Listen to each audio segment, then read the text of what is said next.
I was 18 years old when I got married. I belonged to a very conservative family, a Baloch family, where good daughters never say no to their parents. My father wanted me to get married, and all I said was, if that makes you happy, I'll say yes. And of course, it was never a happy marriage. Just about after 2 years of getting married, about 9 years ago, I met a car accident. Somehow my husband fell asleep and the car fell in the ditch. He managed to jump out, saved himself. I'm happy for him. But I stayed inside the car and I sustained a lot of injuries. The list is a bit long. Radius ulna of my right arm were fractured. The wrist was fractured. Shoulder bone and collarbone were fractured. My whole rib cage got fractured. But that injury that changed me and my life completely was the spine injury. Many people came to rescue. They gave me CPR. They dragged me out of the car. And while they were dragging me out, I got the complete transection of my spinal cord. Those 2.5 months in the hospital were dreadful. I was at the verge of despair. One day, doctor came to me and he said, well, I heard that you wanted to be an artist, but you ended up being a housewife. I have a bad news for you. You won't be able to paint again. Next day, doctor came to me and said, your spine injury is so bad, you won't be able to walk again. I took a deep breath and I said, it's all right. Next day, doctor came to me and said, because of your spine injury and the fixation that you have in your back, you won't be able to give birth to a child again. That day, I was devastated. I started to question my existence. Why am I even alive? So what kept me going was, one day I asked my brothers, I know I have a deformed hand, but I'm tired of looking at these white walls in the hospital and wearing these white scrubs. Bring me some colors, bring me some small canvas. I want to paint. So the very first painting I made was on my deathbed, where I painted for the very first time. What an amazing therapy it was. Without uttering a single word, I could paint my heart out. I could share my story. People used to come and say, what lovely painting, so much color.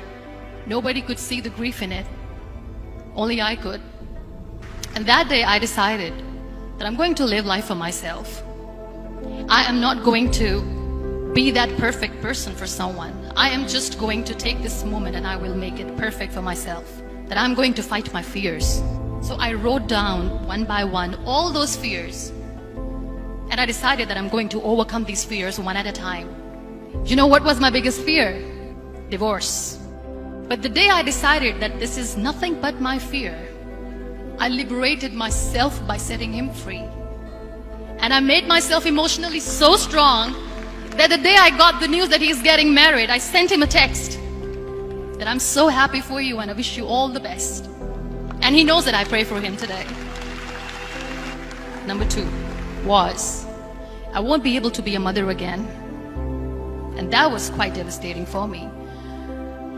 But then I realized there are so many children in the world, all they want is acceptance. So there is no point of crying, just go and adopt one. And that's what I did.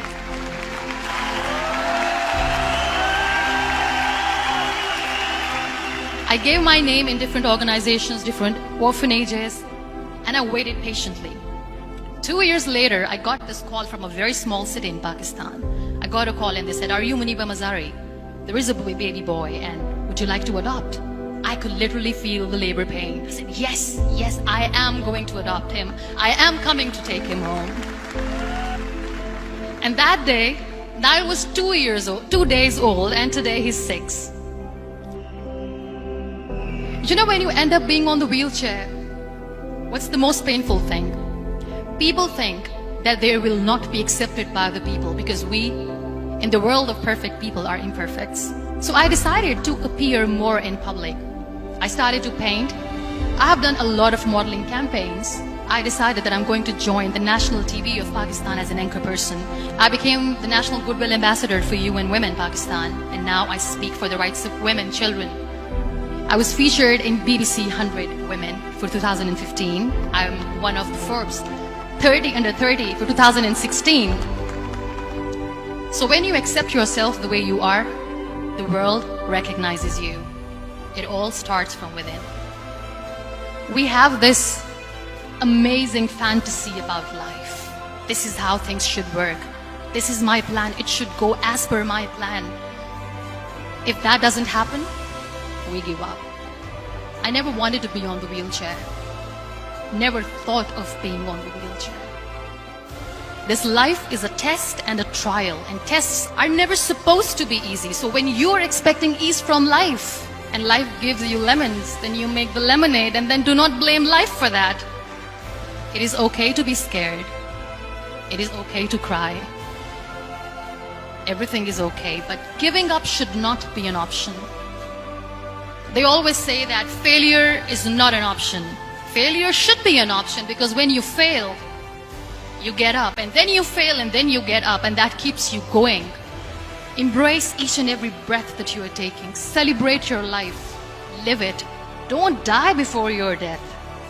Real happiness lies in gratitude. So be grateful, be alive, and live every moment.